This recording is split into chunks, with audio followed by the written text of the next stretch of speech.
Oh yes, good evening, comrades. Mwasikera bwanji, muli bwanji, enaso mwazukaso bwanji. Comrades, as usual, timakamba kukamada choncho.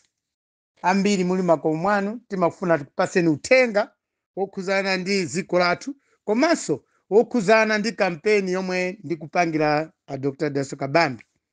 I've been very honest with myself.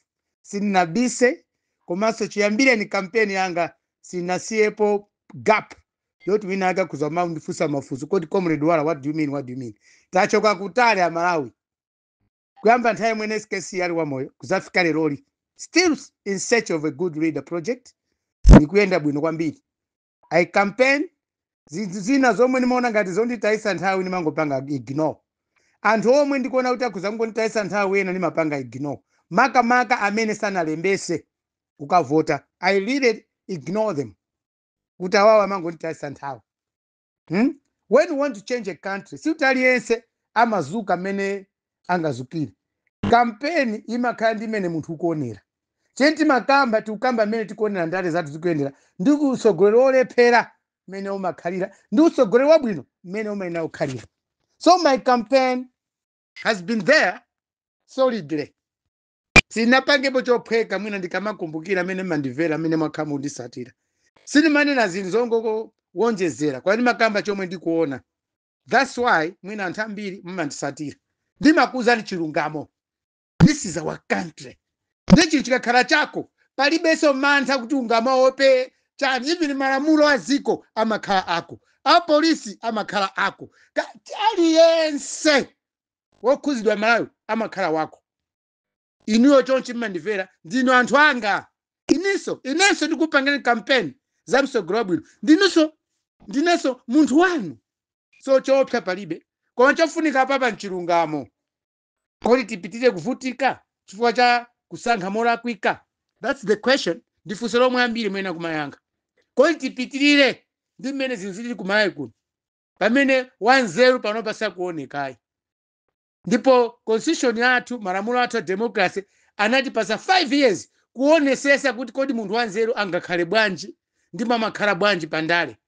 So 5 years sanangopanga yayi ndi Malawi ndikufunseni funso kodi pa 5 years apa chakwera mamuna kuti wayendesa bwino nanga 5 years zomwe zinadusa kumbuyo kuti tili ku opposition anzathu anendesa bwino nanga panopa tingapange bwanji kuti tione wina amene angatiyendesere bwino 5 years. It's not very easy.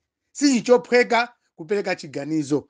Aliyense apange reflect back aone kumbuyo kumene tachokera Malawi komanso mmene tili panopa komanso tione kodi kusogolo tikupitako tiyenda bwanji. Dziko likamakhala anthu okanika ndiye kuti 90 or 80% of the people are dormant. Anthu 80% muziko ngati sili kuyenda bwino pakati pa 80% ndi 85% ndiye kuti anthu amziko limene lolo ndi atulo kapena ndi visiro. Ndiye kumalawi kunoko 85% yomwe ikuonesa kuti ndife amphawi ndife zisiro amalawi timaziputadi amavuto. That's why silipita chitsogolo. Anthu amene akuoneka 15% kapena 20% amene akuoneka ngati akudya bwino ambiri ndi akuba komanso osokoneza kapena akatangale ndiye 20%. So anthu amene akuvutika kwambiri ku Malawi ndifeyo 85%. Kuvutika kwathu sitingazikhulukirire amalawi kunena kuti ayi basi mulungu anapanga choncho ayi nanga maiko ena mulungu anapanga sanapa sabwa analenga bwanji. So comrades Malawians panopa this is a critical time. Ndi nthawi yomwe aliyense peka ganizire osati kuti udikira nzako akupangire panga chiganizo choyenerera mmene ukuona ngati Malawi. Uyenda kuziwa kuti dziko lathuli palibe chomwe chikuchitika usogolomenti nawo wausiru ngati umene usiname ndaona chibadwire moyo wanga wonse. Ndale inde ndaziona ndale koma ndale zimene tikuona panopa za MCP zachakwera ndi ndale zomwe nesi name ndaziona. I never expected this. Chifukwa kuti ndiziyankhula amene ndikuyankhula papa I've read books ndinalowa mklasi komanso I've traveled ndayenda maiko osiyana azungu ndakuda omwe achikuda omwe komanso I've interacted with people with that high integrity. Anthu omwe amaziwa mmene ziko lena kuyendera, mmene boma lena kuyendera, ndapanga nawo interact. Kumalawi kunoko anthu ochenjera, anthu oziwa bwino zinthu, ngati amene sinapange nawo interact, mwina ndisoka chabe. Koma ambiriwa otchukawa omwe sapanga nawo ndale, anthu ophunzira bwino tapanga nawo interact, anthu amaulemu awo tapanga nawo interact. Onsewa amaziwa kuti ziko limene lili sili kuyenda mwadongoso hayi. Takha tikuyendesa ndale zachimizi, ndale zogawana mitundu. That's why tubwera mbuyo. Ndale zokuti tikalowa mboma kumangosankha anthu ngati ife ojiya ife basi kumati sankha kumatenga maudindo akuluakulu mboma. Ndale sayendesa choncho za chitukuko. Tindi maskulu Malawi muno, tindi ma-university, ma-colleges. Ana athu akumaphunzira, azibatu amaphunzira ma-university. Amenaja ndiye the engine of this country economically. Panopa ziko lathu sili kuyenda bwino chokuti tikusowekera akadaulo otalowe mboma akagwire ntchito yoyenerera ndi mmene vuto lilili. Panopa vuto tinene ku Malawi is poor or bad economy. Ndalama zathu, chuma chathu sili kuyenda bwino. Komanso nkhani za chitetezo kulibe ku Malawi. All the institutions amene amaona, onse maofesi omwe amaona kukhala ngati kuonesa za chitetezo kapena kusatira malamulo a constitution yathu, malamulo oyendetsera dziko lathu. Ma institutions amenewo, maofesi amenewo panopa anazizira, anafa. Anti-Corruption Bureau inafa, Malawi Police inafa, Financial Intelligence Unit inafa. Onse mwina kwame kokha mwina because those people that deal with the defense of the country silinganene zambiriya. Koma na mabungwe chilichonse kunobo chokuza kupanga enforce kapena kukankha malamulo kuti antizisantira malamulo, ma institutions amene chakumana kuno anafa. That means boma lathu silingatukuke. Ngati malamulo aziko ena sakugwirisidwa ntchito, sakuopedwa, ngati kuba ndalama za boma kapena kusayendesa bwino chuma cha boma. Kusayendesa bwino chuma cha boma ndi kuba. Chene mwina kuziwa Malawi. So panopa chuma sichikuyenda bwino. Chuma sichikuyenda bwino choti anthu aba kwambiri ndalama.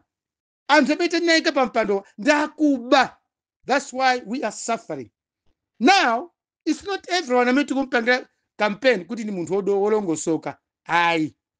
Koma pamakhalabe ena aliko bwino. Kwa mwina nangosokonezeka ndi ndale zomwe zosankhana mitundu kapena zongonyasidwa. Pamakhala anthu ena naturally amakudana ndi anthu. Chimozimozi mchire mumakhala njoka zina zopanda maso sizimaruma.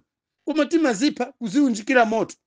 Chimozimozi pakati pa anthu ufe. Suti aliyense akakhala wabwino. Even myself, I'm not a good person, but I'm campaigning for a good leader. I'm in search of a good leader. Ndino oyipa ine suti kapena I'm 100%. Even not even 60% okay. Kwa zendi kufuna ndikumakamba kuti ziko lathu takhali msogolo bwino, khalidwe langa ndikhoza kusintha.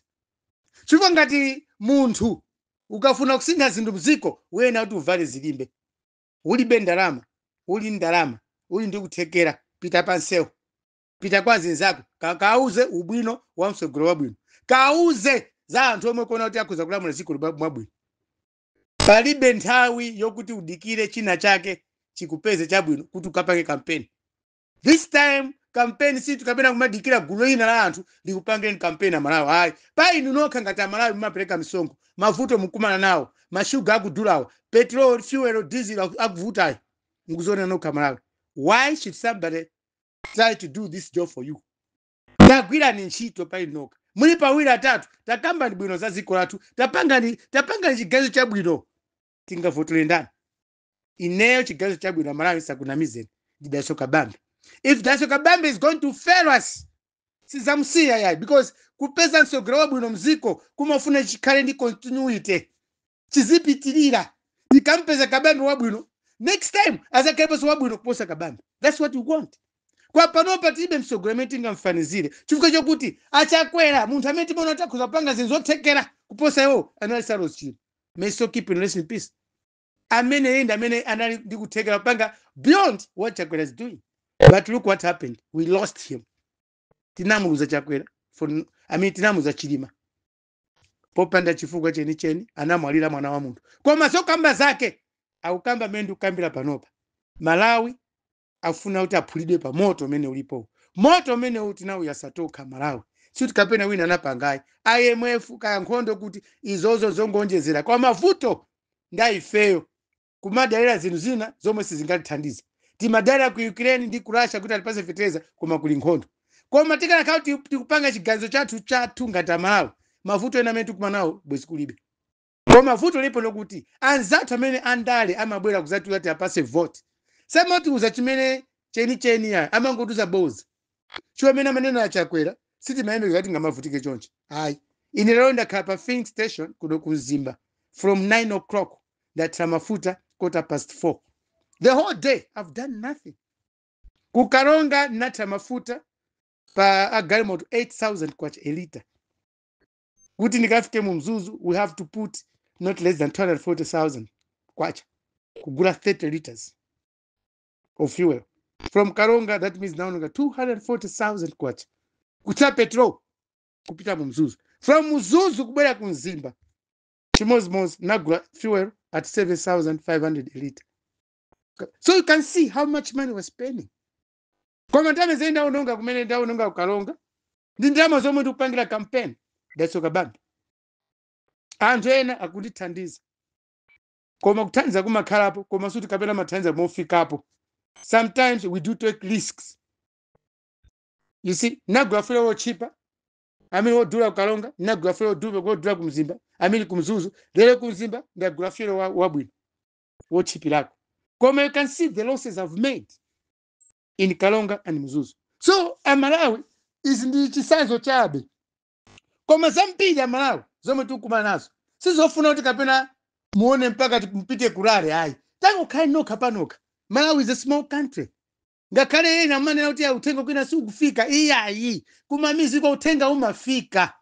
koma ngoti kukulana mtima kapena anthu ena kusakhutira ndi zimene zabwino zawo akupanga suti kapena zina dasoka bambe kapena nkhani imene mapanga campaign yoti kufuna msogolera bwino ku Malawi ambiri amaimva nkhani imene koma amafuna kuti asimikize kuti munthu amene ali bwanji that's why mwina kabambe anthu ena akwapempha kuti ayende m'mamizi koma anthu amamiziwo akuziwa kuti kumene kuno kuli vuto ndipo kufunika msogolera bwino I'm assuring you zimene ziliko koma vuto ndilo Amalawi tinakhala pansi kwambiri ndipo timayembekeza kuti wina akatipangire zinthu that's why siku ena bwino timadalira kwambiri anthu andale atipangire chiganizo potinamiza panopa si nthawi yonamiza naye chilungamo chake nchokuti panopa ziko latu tichoke pa mavuto amene lilipo vuto lake mankhwala ake ndikupeza economist basi amene akakhale msogolera ziko ina aziwe zakenesereka chuma nkhani andale inatha ndapita mthalika 2020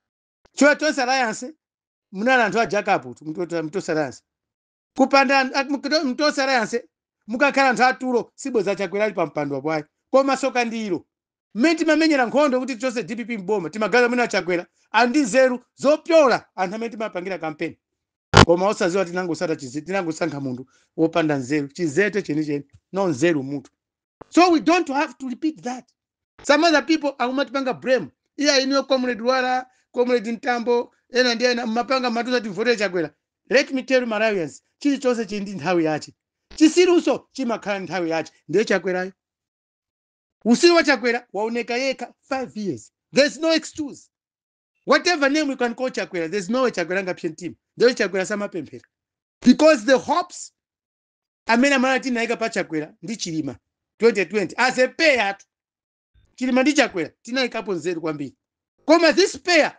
okaoka basi achikulire mwana aisana msamaria kulibe lero so comrades Malawians you must think deep about this country tukhala bwanji ena vitima yankhula mwina mongo ngati mango yankhula kuti mwina ndife anthu wamba we have done a lot in life we have made a lot of sacrifice for this country kuyamba nthawi yakamuzi tena ang'ono ena afeti machosule ma school kumadana ndi ulamuliro wa kamuzi banda ena afeti nathawa mziko muno kupita maiko akunja kukaphunzira nkhondo zosathandika muzo koma tinabwera mbuyo itabwera matipati tainvesa matipati osayamba nkhondo ndi kamuzu ya musakatenge musakalowe mchire ngati mena yapanga tuduzisiza pitani ku Malawi kwabwera democracy anthu akakuvereni koma democracy ya ku Malawi Amalawi mwena kuziwa chokuti democracy ya ku Malawi inabwera pa anthu amphawi anthu opanda nzeru anthu osadziwa china chilichonse. Democracy imafunika anthu ozindikira chomwe tinayiwala kwambiri. Pena pake Muluzi anapanga bwino kupanga free education kuti mwina anthu ambiri aphunzire, akaphunzira achita understand mmene maboma a democracy amayendera. Koma school manager sinalithandize ya inango bwa ndizisokonezo zomwe tikuona panopa. Anthu ambiri amene anaphunzira pakati pa 94 nthawi tinatenga ulamuliro wa democracy Africa iloli, ana ambiri ndi akuba makolo athu kapena ife makolo sitinaphunzitse bwino ayi. That's why akakhala ntchito zabwino amaba kwa basi. Ana amene anali akulu anayamba kulawa ntchito 1994 kapena amene akulowa zintchito panopa makampani akuluakulu kaya corruption bureau kaya ku polisi kaya kutuko kumene mukatchule konseko. Ana athu sanaphunzire bwino school. Akapita pa ntchito choyamba amafuna abe ndalama amange nyumba yodula agule gamoto yodula. Zimene zizi zikupangika chokuti system yake ndisereka boma sili bwino ayi. Ana athu ang'ono mkati mwone panopa amene akuba ndi ana pakati pa zaka 18 ndi 45 akuba ndithu akupha anthu. It's because democracy yathu malamulo ena oti angampange munthu khala munthu ozindikira tinakhwefula. Nde panopa chaonekera kwambiri chikwa malamulo akamakhwefuka ndiye kuti anthu amafuna ndalama osatulukira thukuta, amafuna ndalama asanaphunzire bwino. Ndiye mavuto suti kapena anthu onse osaphunzira ndi anthu oyipa ayi. Anthu ena amaphunzira kuchophunzira si mklasi moka koma kapangidwe ka zinthu kamwa makono mwakadaulo osaononga chuma cha nzako kapena chuma cha boma ndikuphunzira sikwene kwabwino. Panopa kumalawi zinasokonezeka zinthu. Musogolo amene akhale panopa dasoka bamba akakhala pa mpando amalawi tentipemphere kwambiri azakhala ndi vuto kuti anthu azamvesese zinthu zina zomwe upanga promise. Achakwera sanapange promise zinthu zambiri ayi, analibe nzeru mwina za high five zoka. Koma chipani cha UTM SKC anali ndi masomphenya akulu posa achakwera. He did a lot. Even nkhani ya office Chilima was doing fine. That's why kumakhala nkhani ja kuti public sector reforms. So comrades Malawians, this is the time. We have got few days, till 90 days towards elections. Zambiri zomwe zitachitike campaign yeniyeni ikhalako. Koma nzathu amene mulibe kuthekera to campaign, please mwathandize otithandize namene tupanga campaign. Because it's expensive this time to campaign. Tikamayankhula choncho zimakanga zophweka. Simumazi omwe tapeza ma unit yoti yankhule airtime timakumana zambiri magamo tikuyendera tikupanga kuti amalawi tikuthandizeni. Ena afe tinabara kuti oloboma lingakhalira bwino chotani sitifuna kuzafa mamilionea ayi. Tizakhala osangala ana athu akamapeza ntchito ma company tikamakalima kumuzi kogulitsa zokudya kamene zimene talima tizipeza misika yabwino titakhala pasi ngati anthu okalamba. So our campaign is not to make ourselves rich. Aliyense amene opanga campaign in search of a good leader. The whole of my team, entire country, the entire Malawi. So tikamapanga campaign timafuna tilemele. You can see gamoto zimene tikuyenderas. We drive. Mulungu amatipasa mwina nzeru zina. Koma ndalama zimene anthu ena amatithandiza sizimafikapo kuti ngapanga campaign. Koma chikwa kupasa kukanga chepe. Uma isina tunaweza upangepo kati. Koma anzanga ena amalawi ena amene mukuti zinthu sizikuyenda bwino mziko muno. Ngati zinthu sizikuyenda bwino mziko muno umakhala pansi ndi kuganiza kodi ungapange bwanji kuti zinthu zambe kuyenda mziko muno. Atatu anayi asanu kukhala pamodzi ndi kupanga chiganizo chabwino. Tivotere msogolo wabwino ngati mene napangira ine ndi azizanga ambiri kumalawi panopa. Over 3 million people have decided sekabambe timpase vote. Anthu amene wanda anthu oti sakuzipani ayi. Even akusipani ngati sakuyenda akusipani nawonso wapanga zawo. Koma anthu wamba kumalawi kuno almost 2.5 between 2.5 and 3 million people. They want a good leader in Malawi. So ndikakhala pay sindemayankhula I make this type of campaign. Komabe I need your support.